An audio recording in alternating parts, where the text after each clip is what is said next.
Not the soft kind, not burgundy. This was loud, unapologetic, deliberately provocative, read the kind she used to say was too much for someone like her. The second I saw it, I knew it wasn't for me.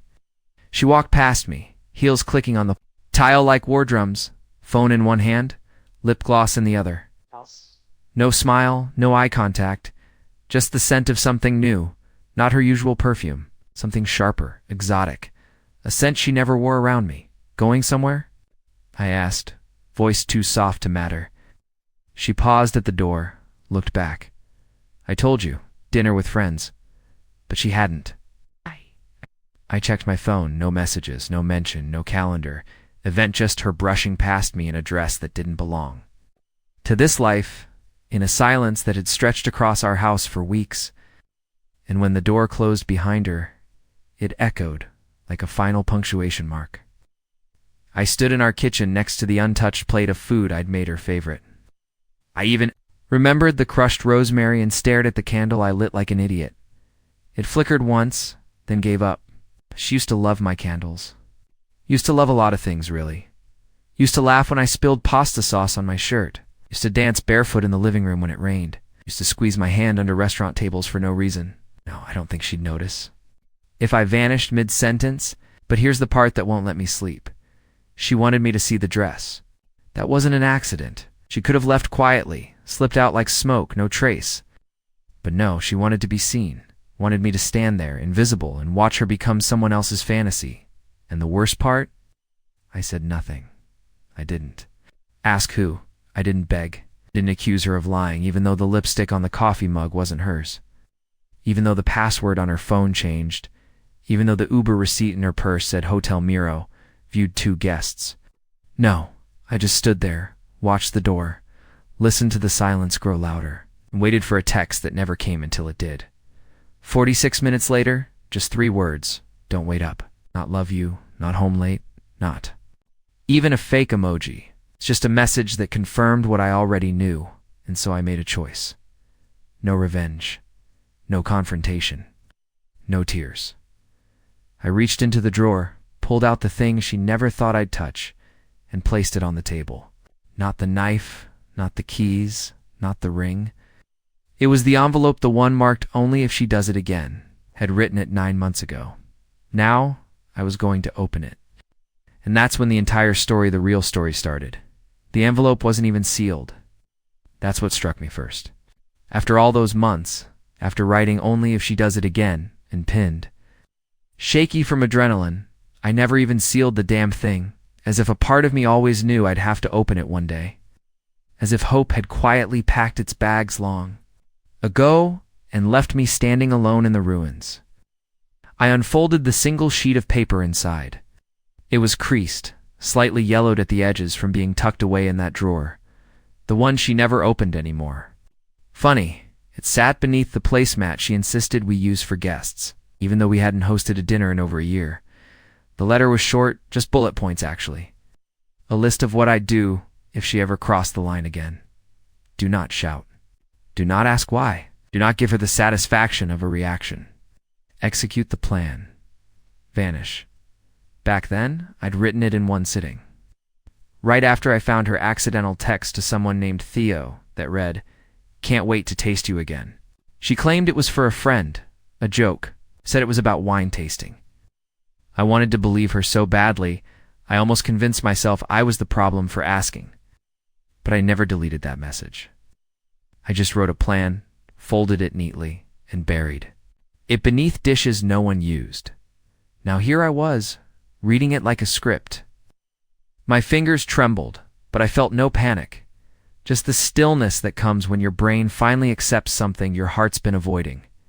I got up, walked to the coat closet, and pulled down the small duffel I packed during my last business trip. It was still half full. I only added 2 things, a hard drive and the manila folder labeled records. No clothes, no toiletries, just the essentials, the truth and my exit. She didn't expect that. She expected a fight, tears maybe even. One of those public meltdowns she could twist into sympathy online. But not this. Not silence. I didn't leave the house yet. I just sat and waited. I don't know what I was waiting for. Maybe the sound of her key in the lock. Maybe her laugh from the hallway. Maybe a pause, something human, but it never came. What came instead was a notification, an email from an address I didn't recognize. No reply, booking. Confirmed at retreat. Haven. Locks. Subject line: final confirmation, weekend romance package. Suite 6. Miss Celine Wadsworth, plus guest. Opened it. Everything inside was branded, glossy, expensive. A couple's retreat. Champagne service, late checkout, 2 full days in the mountains, king suite, private spa, guided intimacy coaching. My wife had booked a weekend for 2 under her maiden name, and it started tomorrow morning. I leaned back in my chair and stared at the flickering light above the stove. Something in me stopped clenching. It's like I'd reached the last page of a novel where you finally know the ending, and it's terrible. Yes, but at least it's known. Then the front door opened. She came in, barefoot, humming, carrying a white box from that bakery she only visits when she's smug about something. She didn't notice the envelope on the table, didn't see the open laptop or the hard drive beside the duffel. She looked at me and tilted her head. "Did you wait up?" I smiled. "No." She paused, suspicious, but only for a second. "Well, I brought tiramisu." Tiramisu, her apology food. Her reset button. And as she moved into the kitchen, opening the fridge like nothing had changed, I realized something far more terrifying than betrayal. She truly believed I would stay quiet forever, that I would fold back into my chair, eat dessert, and pretend. Nothing happened, that I would remain her background character. She forgot one thing. I don't need to scream to disappear. I didn't sleep that night. She went to bed humming like she'd won something. Like whatever secret play she had rehearsed in her mind had gone exactly the way she wanted. She didn't even question the duffel bag by the door. She saw it, paused slightly, then gave me a soft laugh and said, "Going somewhere," as if it were a joke. I just smiled back and said, "We'll see." Oh, she liked that answer. I thought it meant I was chasing her again, that I was still on the hook. But while she curled up under the blanket in our bed that smelled like lavender, and someone else's cologne, now I sat on the living room floor, back against the couch, laptop open in the dark, typing out a different ending to this story. Not a revenge fantasy, not some public blast to ruin her life. No. What I wanted was something quieter, smarter, permanent. I opened a private folder I hadn't touched in over a year. Inside were screenshots, photos, bank statements, the Uber receipts. She thought she deleted the mirrored cloud backup. She forgot I set up on her phone. Hotel bookings, restaurant reservations, voice memos. There were 8 different names tied to 4 different men, all dated within the past 18 months. It was never about the number. It was the pattern. It wasn't an affair. It was a lifestyle. She had reinvented herself as something between a muse and a shapeshifter, adopting different versions of herself for different men. I saw the notes she kept in her phone under a disguised folder named Tax Notes. It was actually a list of fake birthdays, preferences, favorite phrases she used with each guy. She was creating characters, roles, personalities. She was managing it like a side business one that I never subscribed to. I even found a selfie knot, the kind she ever posted. This one was taken in a hotel mirror in the exact same red dress she wore the night before, fingers to her lips in a mock shush. It was sent to someone named Grace and Jim. The timestamp, 15 minutes. After she told me she was with Tracy and Michelle, suddenly everything clicked. The mood swings, the disappearances, the weird spike in her confidence that never touched me, only strangers. But here's the part that really turned my stomach. There was a document in her drafts folder titled "What to Say If He Finds Out." Bullet-pointed list of emotional manipulation tactics. Phrases like "you were always working." I didn't. Feel seen. We just disconnected. She had a script ready for my pain. I shut the laptop and stared at the shadows on the ceiling. It was almost 3 a.m., and I could still hear her breathing softly in our bedroom. It hit me then. She wasn't planning to leave. She wanted me to leave quietly, like a gentleman with dignity, so she could retell the story her way. So she could cry to her friends and say I gave up on the marriage, that I checked out emotionally. that she was abandoned. It was genius in a way and sick. But I didn't storm in. I didn't confront. That's not the kind of man I am. Not the type she could ever accuse of violence, rage, or hysteria. No, I took out my phone, pressed record, and walked slowly to the bedroom doorway. I stayed in the shadows, just enough to see her curled up with a pillow she used to call mine. I whispered into the mic, "I forgive you, Celine. I won't stay in a house built on a script, but I will leave with the truth." Then I hit stop. That recording would come in handy not for her, but for the people she tried to fool after I was gone. The next step wasn't dramatic. It was quiet. And it started with one word: transfer. I opened my banking app, tapped into the shared account, and initiated a full transfer of my contributions into a separate account. I prepared under my name months ago, the one she didn't know existed. Then I sent the documents from the folder to a secure drive tied to my lawyer's email, marked with a single instruction: schedule the filing. Tomorrow wasn't going to be a day of confrontation. It was going to be a day of quiet exits, uncontested. Filings and a red dress left behind without an audience. She would never see it coming. The house felt like it was holding its breath.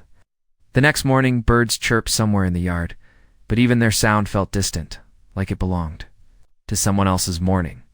I didn't make coffee. I didn't shower. I didn't even change my clothes. I just sat at the edge of the bed and watched her sleep peacefully, deeply, like a woman who believed her husband would either break or beg, but certainly never outmaneuver. Her phone buzzed once on the nightstand. She didn't stir. I leaned slightly and saw the name flash across the screen. Grayson Jim flexed biceps, followed by a preview. Message: still on for 10 a.m.? I got this sweet upgrade. I let it sit there, blinking like a warning light, and waited for it to vanish. 10 seconds later, I was already downstairs. The transfer had cleared my half of everything gone from the joint account. What remained was hers, mostly credit card debt and subscriptions to apps she thought were secret. I didn't delete anything, didn't touch her passwords. I wanted her to log in and feel the cold absence of what used to be ours. I left the tiramisu, untouched on the counter, right where she placed it the night before. But next to it now sat a new envelope, one she hadn't seen before. A plain white one, identical in shape and weight to the one I'd pulled from the drawer. Poetic in a way. Inside was a single photo. Her at the hotel with Theo, blurry but clear. Enough to be undeniable. I'd printed it the week I discovered the first affair. I didn't use it then, but today it had a purpose. Beneath it, in all caps, I'd written only 4 words: I see it all. I placed it perfectly between the desert box and her phone charger. The 2 things she touched every single morning. She wouldn't miss it. Then I walked outside, not bothering, to close the front door quietly. My car was already packed. The hard drive, the folder, the voice recording, a burner phone, 3 sets of keys. Even my grandmother's silver pendant that she once told me I should leave in the junk drawer because it clashed with the decor. I took it anyway. It was mine. It's unlike everything else in the house. It hadn't been touched by lies. As I backed out of the driveway, I saw the curtain shift upstairs. She was awake now. I didn't stop. I didn't look back, not yet. I drove exactly 4 blocks to the edge of the neighborhood and parked under a line of overgrown pines. That's when I pulled out the second phone, the one I hadn't used in months. There was one saved number: Tanner. Tanner isn't a friend, not really. We met 2 years ago during a late-night support call at work. I was handling a server outage. He was the night manager at a data recovery firm. We bonded over black coffee and broken things. One night, when I told him barely about the weird vibe in my marriage, he offered a line I never forgot. "You ever need proof you're not crazy, you call me." I tapped his name. He answered on the second ring: "Ellis." Yeah, he didn't say what's wrong. He just said finally. Tanner had access to recovery tools the average person would never dream existed. Deleted texts, voicemails that never fully uploaded, cloud folders that apps don't list but still sync in the background. I had given him access a month ago under the innocent excuse of testing security leaks. "Need you to trigger the folder," I said. There was a click of keys. "Done. It'll send to the list we talked about." I thanked him. What Celine didn't know was that the hotel confirmation, the selfies, the romantic receipts, they weren't going into a court file. They were going to herself. Each one would forward to her inbox one by one, every half hour, each time stamped, each labeled with nothing but mirror check. Her own phone would haunt her. Her own cloud would choke her, and all I had to do was disappear. But I wasn't gone just yet. I had one more thing to do before she saw the empty closet, before she opened the envelope, before she realized that the story she thought she was directing had already ended 4 pages ago. I needed to stop by her mother's house because I wasn't. The only one she lied to. Celine's mother, Jean.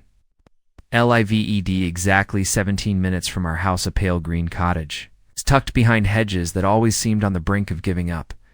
She baked lemon bars on Wednesdays, left her screen door open when it rained, and never once called me by my name. I was always just that sweet man. It's important that I say this next part carefully. I didn't go there to hurt her. I went because I suspected something I never wanted to admit. I pulled up in front of her house around 9:15 a.m., parked in the shade, and sat there for a minute, gripping the steering wheel like it might float away if I let go. Her living room curtains were open. The television was on. Jean hated silence. She always needed voices, even if they weren't talking to her. When I knocked, she opened the door within seconds, apron, still tied, flower on her sleeve. "Ellis," she said, surprised but not unhappy. I was just, and then she noticed the look on my face. "Is everything okay?" I stepped inside. The air smelled like sugar and lemon and something faintly metallic, maybe from the tin trays she reused too many times. I didn't sit. I held up my phone and showed her the hotel confirmation email. "Did you know?" Her lips parted, then closed again. She didn't ask what. She didn't squint at the screen like she couldn't read it. She just looked past me toward the hallway like she wanted to escape into another room. "You shouldn't be showing me that," she said quietly. That was answer enough. I lowered the phone. "How long?" Jean turned back to me and said, "Nothing." That silence was volcanic, not a denial, not a gasp of horror. Just a long, guilty breath from a woman who'd spent years pretending she wasn't part of the act. "You helped her cover this up?" I asked. She blinked slowly, then walked into the kitchen. She didn't invite me to follow, but I did. She took off her apron, folded it like she was resetting the display window, then leaned against the counter. "She's not a bad person," Jean finally said, voice low. "She's always needed more." "More," I laughed, but it came out wrong, like a cough wrapped in grief. "More than what, Jean?" "A man who loved her, a home, loyalty, security." She flinched, but didn't answer. I stepped closer. "Did she lie to you too? Or were you part of the show?" Jean's voice cracked. "She didn't tell me everything, but yes, I knew enough." "Why?" "Because you're predictable," she snapped suddenly, her voice rising for the first time. "You sit still. You're quiet. You wouldn't leave even if she set the house on fire. And I thought maybe if she got it out of her system, she'd come back to you. Maybe she'd remember what mattered." I was stunned not by the words, but by the way she said them, like I was a loyal pet who should have just wagged his tail and waited. "I used to think she got her charm from you," said, walking toward the door. "Now I know she inherited something else entirely." Before I stepped out, Jean called after me. "She doesn't know how to be loved. That's not your fault." I didn't turn around. I couldn't. My throat was tight, my eyes dry, and still not one tear. I drove again. Not home. Not that it was home anymore. I parked outside a small, neutral cafe off the highway. It was the kind of place where no one asked questions, and no one looked up. I ordered nothing. Just sat at a back table, opened my laptop, and watched the real-time email tracker the one Tanner had installed. I saw when the first message hit. Celine's inbox. I saw when she opened it. I saw when she clicked the second photo, the one where she kissed Theo behind the parking garage. I saw when she forwarded nothing, replied to no one, sat completely still in digital silence. Then came a call. My phone buzzed twice. It was her. I didn't answer. A minute later, another call. Then a message. "Can we talk? Please, right now." Another. "Where are you? Please just tell me you're safe. Then you don't understand everything. I need to explain." I need you to hear me. I watched each bubble appear frantic, out of breath. Then came the one I knew was coming all along. You left. You took everything.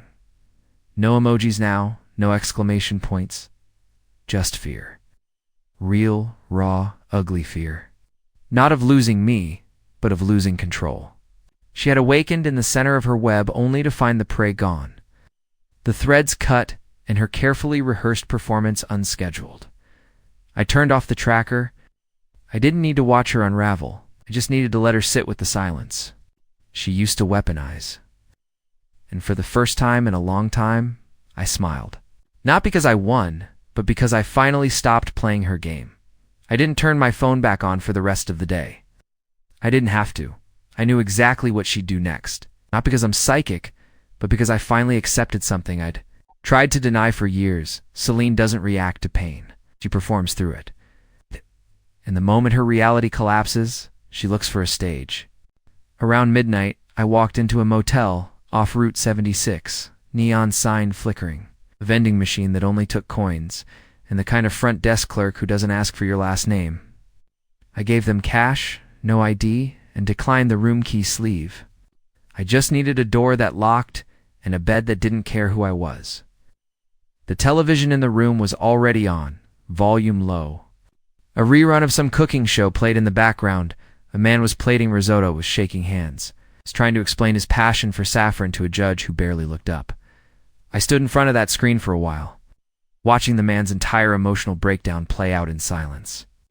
Then the phone started vibrating again. I'd turned it off, but I hadn't taken the battery out.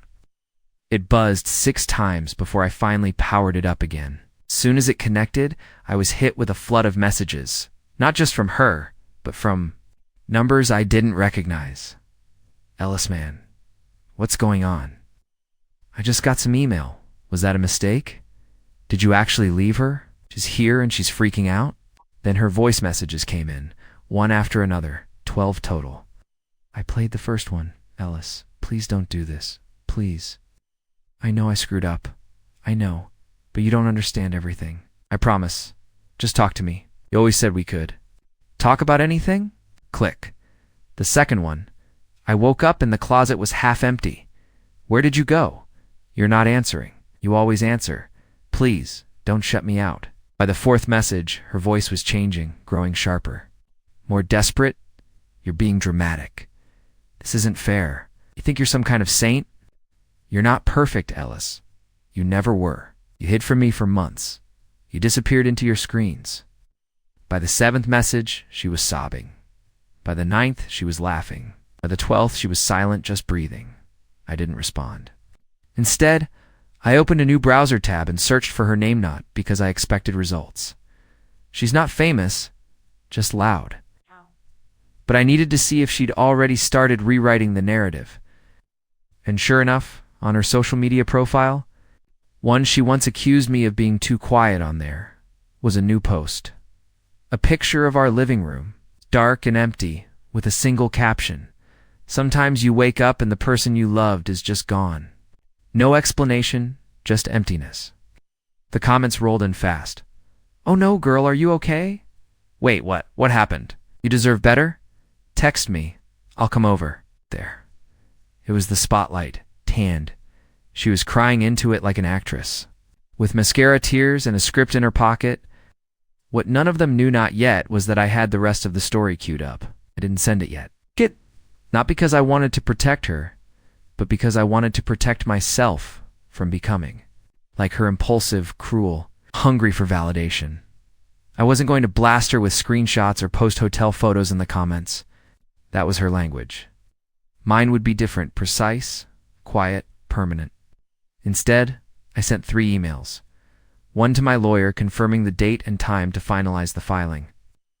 One to the landlord informing him I was vacating and no longer liable for her portion of the lease, and one to my manager at work requesting 2 weeks of remote leave with no explanation. I needed silence. I needed the sound of a motel sink dripping at midnight more than I needed applause from strangers. But that didn't mean I was done. I had one more name to deal with, the name that kept echoing in her messages and her lies, in the background of photos she forgot to crop, Grayson, the man she thought was her cleanest secret. The one she planned the weekend getaway with. The one she labeled in her phone as Jim Flexed Biceps. The one she had no idea was the easiest to find. Because unlike the others, Grayson left a trail. And tomorrow, I was going to follow it. Finding Grayson wasn't hard. He left a breadcrumb trail so obvious I almost laughed. A quick reverse lookup of the phone number from the retreat booking gave me his full name, which led to a barely locked fitness blog. An Instagram filled with motivational quotes and gym mirror selfies. And most helpful of all, a public post from 2 days ago, captioned, "Week recharge with the woman who fuels me. Let's go. 100 points. Hashtag private getaway. Hashtag healing energy. Hashtag no judgment zone." He had blurred her face, but I knew the angle of her. Jaw like the back of my hand. I stared at the photo from the motel room, chewing the inside of my cheek until it stung. He wasn't older than me, not stronger, not smarter. Yes. He looked like the kind of guy who talked about grind culture while leaving. Unread messages from his own kid. He wore wraparound sunglasses indoors and used the word alpha unironically. And yet, this was the man my wife risked everything for. Or maybe not everything. Maybe just the parts of herself she didn't value anymore. I drove out the next morning to the address tied to one of his LLCs, a personal training studio called Core Rituals. Tucked behind a strip mall next to a vape shop and a sad little frozen yogurt place. His SUV was parked diagonally across 2 spaces. Of course it was. I waited, didn't go in, didn't need to. I knew something about people like Grayson. They always come outside to take phone calls because they think it makes them look important. Sure enough, 20 minutes later, the door swung open, and there he was. Tight shirt, backward cap, phone to his ear, pacing in small loops like a lion in a very dumb zoo. I stayed in my car and recorded him, not for blackmail, for something better. He was mid-sentence, grinning. "Nah, she left this morning. Yeah, said she needed to deal with her husband drama. Not my problem, bro. I told her what this was. If she caught feelings, that's on her. I don't do rescue missions." Laughed. A deep laugh, a thin, rehearsed one. The kind that bounces off gym mirrors and echoes back hollow. I stopped. Recording, then got out. He noticed me instantly. I wasn't close, just leaned against my car with both hands in my pockets, watching him. He turned his back, not to hide, to dismiss. He didn't recognize me. Of course he didn't. He wasn't the kind to ask for names, just access. I walked up slow.com, no rush, no confrontation, just closure. Grayson. He turned, annoyed. "Yeah, I'm Celine's husband." His face froze 1 second, maybe 2. Then he smirked, like he was already reaching for some charming, dismissive line to disarm me, but I didn't give him the chance. "I'm not here to fight you," I said flatly. "That would be giving you too much credit." He shifted his stance, more defensive now. "I'm not here to warn you either. I don't care if you keep seeing her. I just thought you should know something." He frowned. Squinting. "Everything she told you about me was a lie. But not because I'm perfect. Because she needed me to be a villain in the story she sold you. That's what she does. She edits people. Edits herself. You're not her first, Grayson. You won't be her last. You're just the one with the clearest exit. Sign." He stared at me like I was speaking in riddles. Maybe I was. Then I handed him the burner phone, already loaded with the photos receipts. An audio of her talking to other men. Not to punish her, to reveal her. "You said you're not into rescue missions," I said. "Neither am I. That's why I'm walking away. Oh, but you might want to check how far you're being dragged." And I left. Didn't wait for his response. Didn't need his apology. He was just a symptom.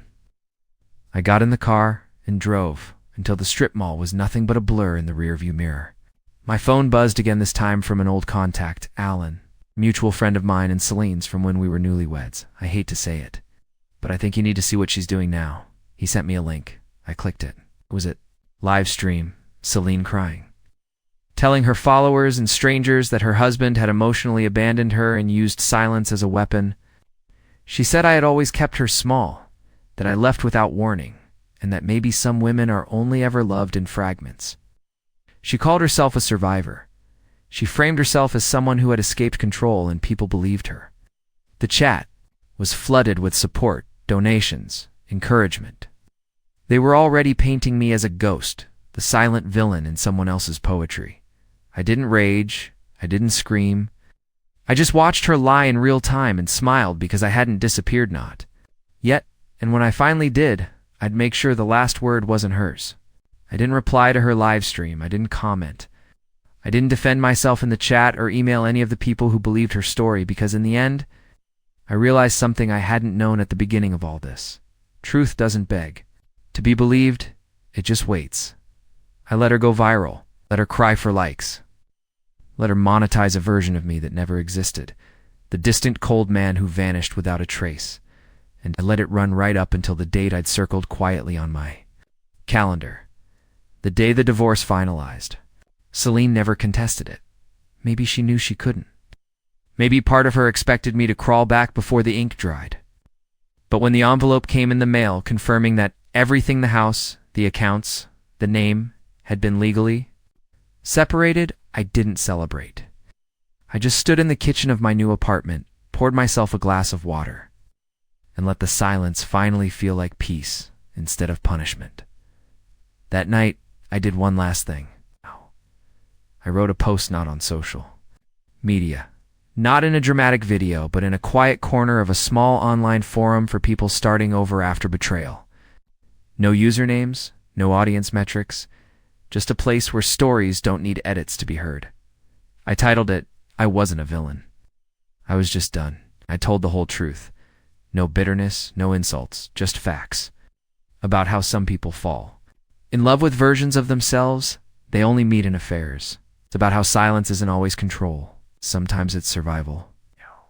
And about how walking away isn't weakness. It's clarity. That post didn't go viral, but it got private messages, dozens, from men and women who had stayed too long. From people who had been rewritten out of their own lives by someone who needed a better plot twist. From strangers who just wrote, "Thank you for saying it out loud. It was enough." Weeks passed. Then months, no more calls from Celine, no more live streams. She moved on to a different narrative, one where she was reborn. She started coaching sessions online about recovering your voice. And you know what? I didn't care anymore because I had found mine in smaller places, in real conversations. In quiet mornings where the air wasn't full of walking on eggshells, I started painting again, something I hadn't done since college. Nothing special, just shapes, textures, abstracts that made no sense to anyone but me. I hung one up in my living room, not for compliments, for freedom. And one morning, while I was buying coffee at the corner place near my apartment, a woman behind me tapped my shoulder. "I think you dropped this," she said, holding out my key. I thanked her. She smiled, not too wide, not performative, just real. We talked for a few minutes, turned into lunch a few days later. No pressure, no theatrics, just two people trying to be human with each other. And for the first time in a long, long time, I didn't feel like I had to prove anything, not my worth, not my past, not my side of the story. Because the truth was, I didn't need to be the hero. I just needed to stop being the ghost.